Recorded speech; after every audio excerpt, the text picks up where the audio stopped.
वाराणसी के अंदर है, चाय की दुकान पर है। कल प्रधानमंत्री मोदी जी भी चाय पी कर गए हैं। चाय से ही प्रधानमंत्री बने थे और चाय पर ही हम चर्चा कर रहे हैं कि इस बार सत्ता बीजेपी के हाथ लगेगी या फिर बदलाव होगा। सपा टकराव कर रहा है, पूरी कड़ी टक्कर दे रहा है इस बार बीजेपी को। गढ़ में बैठे हैं बीजेपी के और जान रहे हैं कि वाराणसी की जनता इस बार क्या चाहती है, मुद्दे क्या रहेंगे। क्या वही मुद्दे जो पुराने मुद्दे हैं उन्हीं पर इस बार बीजेपी सत्ता को हासिल करेगी या फिर इस बार कोई और नए मुद्दे हैं, यही सब जानते हैं। हमारे साथ कुछ लोग हैं। क्या नाम है सर आपका? संजय गुप्ता। संजय गुप्ता जी यहीं के रहने वाले हैं? जी यहीं से हूँ। बेसिकली मैं तो मुंबई से हूँ, बट यहाँ पे ही अब होना पर यहाँ का घूमना। फिलहाल यहीं पर ही हैं, तो यहाँ की सियासत को तो अच्छे से समझ रहे हो? बिल्कुल, सियासत तो अब इंडिया का है, बिलोंग करते तो कहीं नहीं पता। और आपका क्या नाम है सर? मनीष नाम। चाय पी रहे हैं, कल मोदी जी भी चाय पी के गए, क्या कोई तालमेल है क्या? बनारस की चाय की बात ही अलग है। बात ही अलग है। मोदी जी की वाली की भी बात अलग है क्या? मोदी जी तो यहाँ के चूँकि सांसद हैं तो उनकी तो बात अलग होगी ही। की मिठास भी है इसमें? उनकी मिठास नहीं, चाय वाले की मिठास है। चलिए भैया, कुछ चुनावी हम आपसे बात करते हैं। पिछली बार 8 सीटों पर बीजेपी का कब्जा रहा, इस बार क्या लग रहा है कि 8 की 8 या फिर कम होंगी? कम होंगी। इस बार कांटे की टक्कर है। कांटे की टक्कर, सपा और भाजपा? सपा और भाजपा। पिछली बार 8 की 8 सीटें भाजपा के पास थी। इस बार उतना आसान नहीं है।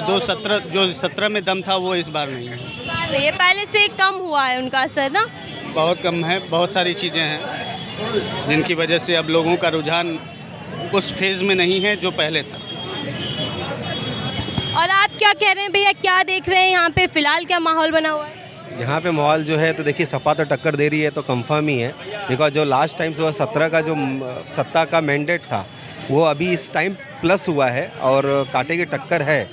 नो डाउट कि बीजेपी सरकार बनाएगी, बट बहुत काट छाट के सरकार बनाएगी बीजेपी। मतलब राहें आसान नहीं है बीजेपी? बिल्कुल नहीं, राहें बिल्कुल आसान नहीं है। अगर मैं आज देखा जाए तो मोदी के नाम पे आज भी वोट पड़ेगा, बाकी मुझे नहीं लगता किसी के नाम पे वोट पड़ेगा। थोड़ा योगी जी का तो है, बट मेन मोदी जी का फेस है। आपने कहा मोदी के नाम पे वोट पड़ेगा और यही वजह है कि मोदी जी पिछले 2 दिन से बनारस में जमे हुए हैं। बिल्कुल बिल्कुल, यही वजह है कि आज पूर्वांचल के पूरा सेंटर बन गया है बनारस। ये भी एक बनारस वालों के लिए गर्व की बात है कि पहले दरबार लगता दिल्ली और लखनऊ में लगता था, आज वो हाल है कि बनारस में दरबार लग रहा है। और उसके रीजन है, उसके कारण है मोदी जी। आज जो मोदी जी का अपना प्यार है बनारस से, आज वो बनारस को पूरा विश्व लेवल पे व्याख्यात कर दिए हैं। आज वो काम हुआ है बनारस के? बिल्कुल काम तो हुआ है, नो डाउट। काम तो केंद्र सरकार के थ्रू तो ऐसे हुआ कि पूरे हिंदुस्तान में काम हुआ है। कोई माने ना माने वो अलग बात है। केंद्र सरकार आपने कहा, राज्य सरकार नहीं कर पाई क्या? देखो, राज्य सरकार, केंद्र सरकार जब किसी चीज़ की इम्प्लीमेंट करती है तो राज्य सरकार का दायित्व होता है कि वो प्रॉपरली उसको इम्प्लीमेंट करे। तो यूपी सरकार ने भी उस चीज़ को परफेक्टली किया है। जैसा आज हमारे बंगाल के ले लो, बंगाल में केंद्र से बहुत सारी योजना जाती है, बट वहाँ की सरकार नहीं इम्प्लीमेंट करती क्योंकि उनको अपने आप में लाना है। तो कहीं ना कहीं केंद्र और राज्य जब मिलते हैं तभी जाके राज्य का विकास होता है। तो ये सर, आप यहीं के रहने वाले हैं, संसदीय क्षेत्र में बैठे हम मोदी जी के और योगी यहाँ के सीएम है, तो क्या लग रहा है कि माहौल क्या है? क्या योगी आदित्यनाथ कामकाज कर पाए यहाँ पर?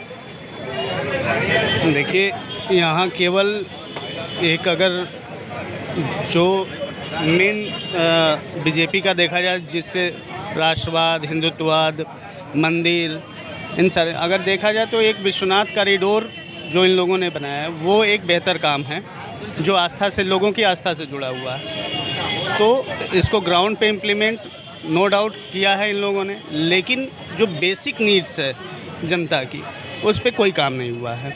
जैसे आज के डेट में आप बनारस हैं, चूँकि बनारस भाजपा का गढ़ माना जाता है, तो अगर यहाँ ये इनकी 8 की 8 सीटें भी आती हैं तो उसमें बहुत वाहवाही नहीं कह सकते।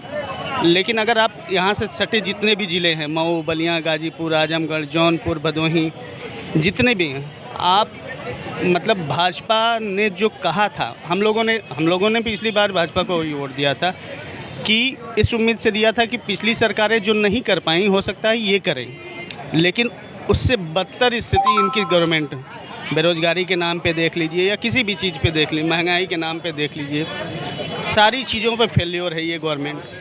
तो मुझे नहीं लगता कि जो पहले वाली 17 वाली लहर थी वो इस बार है। चूँकि अब अंतिम चरण का चुनाव 7 तारीख को है बनारस में, तो 10 तारीख को वोटिंग काउंटिंग भी हो ही जाएगी, तो खुद पता चल जाएगा। लेकिन वो चीज़ें नहीं हैं जो पहले थी, और कहीं ना कहीं जो यूथ है वो इस गवर्नमेंट से खुश नहीं है, क्योंकि इन लोगों ने जो कहा था, इनकी कथनी और करनी में बहुत ज़मीन आसमान का अंतर है। तो मुझे नहीं लगता कि वो चीज़ें होंगी, बहुत कांटे की लड़ाई है। बाकी तो 10 तारीख को सामने आ ही जाएगा। आप कह रहे हैं कि बेसिक चीज़ों पर काम नहीं हुआ, जो हम खुद देख रहे हैं आमतौर पर, लेकिन राम के नाम पर अभी भी वोट की अपील की जा रही है। आप देखिए, राम किसके पास, हम राम की पूजा नहीं करते, ये नहीं करते हैं, आप नहीं करती हैं, सब लोग करते हैं। तो इसको मतलब बाकी चीज़ों से जोड़ के आप नहीं देख सकते ना। ये तो हमारी आस्था का विषय है। किसी के कहने पे हम अगरबत्ती दिखाएं, मोमबत्ती दिखाएं, ये संभव नहीं है। मेरी इच्छा होगी, अंदर से इच्छा होगी, तब मैं करूँगा ना। मेरी इच्छा, मैं बनारस का जैसे रहने वाला, मेरी इच्छा होगी बाबा विश्वनाथ का दर्शन आज सोमवार है करूँ, तो मैं मेरी अंदर से इच्छा होगी तभी जाऊँगा, इनके कहने से नहीं जाऊँगा ना। तो ये तो मेरी आस्था का विषय है, इस पर किसी की पाबंदी नहीं होनी चाहिए। और राम के नाम पे कितने दिन वोट मांगोगे आप? जो बेसिक नीड है जो हमारी, उसको फुलफिल करो ना, यही तो हम कह रहे हैं। पूरी तरीके से फेल हुई मतलब सरकार बेसिक नीड को, जो जनता से जुड़े मुद्दे थे के नाम पे लोगों को केवल डाइवर्ट करना, गुमराह करना, यही